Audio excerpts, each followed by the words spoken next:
মানবতার ডাকে সাড়া দিয়ে গাজায় চলমান ইসরায়েলের অবরোধ উপেক্ষা করে ত্রাণ সহায়তা নিয়ে যাত্রা করে গ্লোবাল সুমুদ ফ্লোটিলা। এই যাত্রায় অংশ নেয় ৪৪টি দেশের ৫ শতাধিক মানবাধিকার কর্মী। নানা উৎকণ্ঠার মধ্য দিয়ে যাত্রার শুরুটা ভালো হলেও মাঝপথেই বাধে বিপত্তি।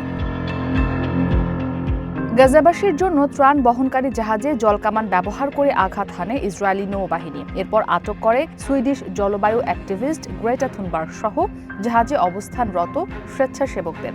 এরপর একে একে বাকি জাহাজগুলোর নিয়ন্ত্রণ নিয়ে আটক করতে থাকে সব অধিকার কর্মীকে। ইসরায়েলের পররাষ্ট্র মন্ত্রণালয় জানায়, সবাই নিরাপদ ও সুস্থ আছে। আটককৃতদের আসদ বন্দরে নিয়ে যাওয়া হচ্ছে। সেখান থেকে তাদের নিজ দেশে ফেরত পাঠানো হবে।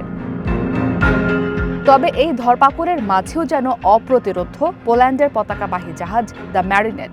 এই একটিমাত্র নৌযান এখনও আটক করতে পারেনি ইসরায়েলি নৌবাহিনী। দ্য ম্যারিনেটে রয়েছেন ৬ জন স্বেচ্ছাসেবক। ফ্লোটিলার লাইভ ট্র্যাকার অনুযায়ী নৌযানটি এখনও আন্তর্জাতিক জলসীমায় ভাসছে। এর গতি ঘন্টায় প্রায় ৪ কিলোমিটার। গাজার আঞ্চলিক জলসীমা থেকে দ্য ম্যারিনেটের দূরত্ব প্রায় ১০০ কিলোমিটার। তবে বৃহস্পতিবার ম্যারিনেটের ইঞ্জিনের সমস্যা দেখা দিলে কিছুক্ষণ বন্ধ থাকে নৌযানটি।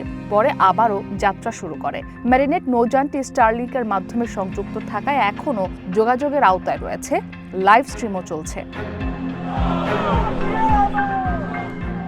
এদিকে গ্লোবাল সুমুদ ফ্লোটিলায় ইসরায়েলি নৌবাহিনীর আঘাত ও অধিকার কর্মীদের আটকের পর বিক্ষোভের সরব বিশ্বের বিভিন্ন দেশের মানুষ।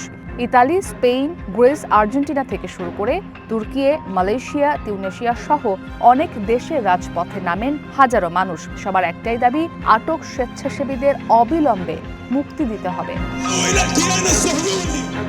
বিক্ষোভের পাশাপাশি পদক্ষেপ নিচ্ছে বিভিন্ন দেশ। স্পেনে নিযুক্ত ইসরায়েলি কূটনীতিককে এই বিষয়ে ব্যাখ্যা দিতে তলব করেছে দেশটির সরকার। কলম্বিয়ায় থাকা সব ইসরায়েলি কূটনীতিককে বহিষ্কার করেছেন দেশটির প্রেসিডেন্ট পেট্রো।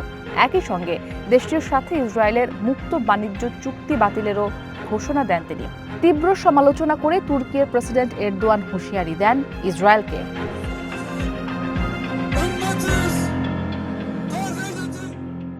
ইসরাত মুক্তি, ওয়ান ইন্টারন্যাশনাল ডেস্ক।